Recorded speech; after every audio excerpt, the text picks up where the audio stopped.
Ukpo Kingdom, which is the first son of Dunu in Dunukofia local government area of Anambra State, has a unique culture that is highly revered by all and sundry in Dunukofia and beyond.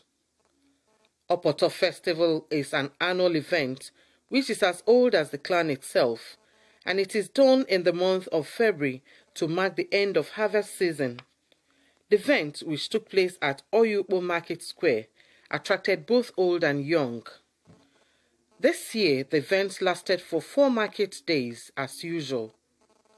According to the tradition of Ukpo Kingdom, cocoyam is the only food eaten to mark the Opoto festival.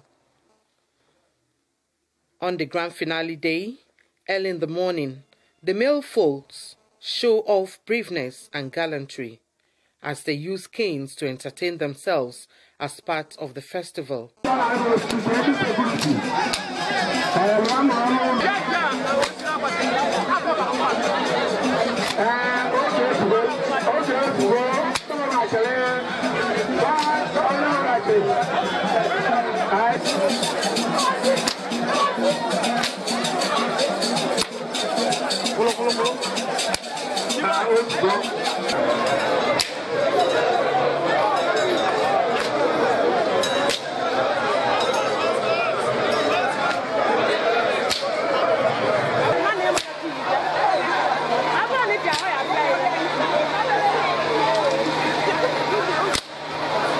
Opoto is a festival, a cultural festival. It's normally performed by the beginning of the dry season. It's a period of relaxation, entertainment, enjoyment. People will be visiting one another, exchanging gifts.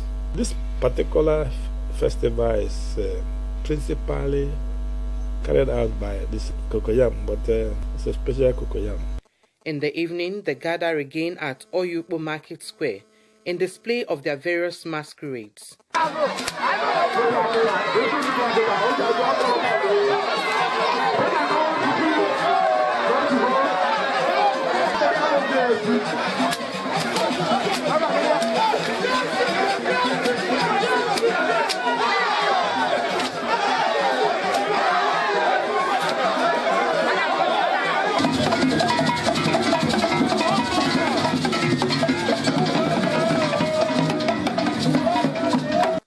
Some spoke on the significance of the event.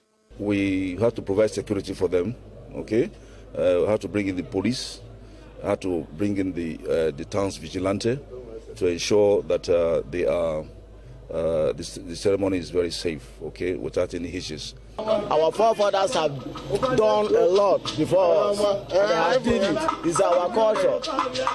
And we are meant to work to protect the interests of our culture.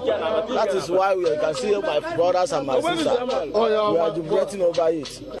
Opoto Festival in Ukpo Kingdom brings existence of love, peace, and understanding among the people of the area.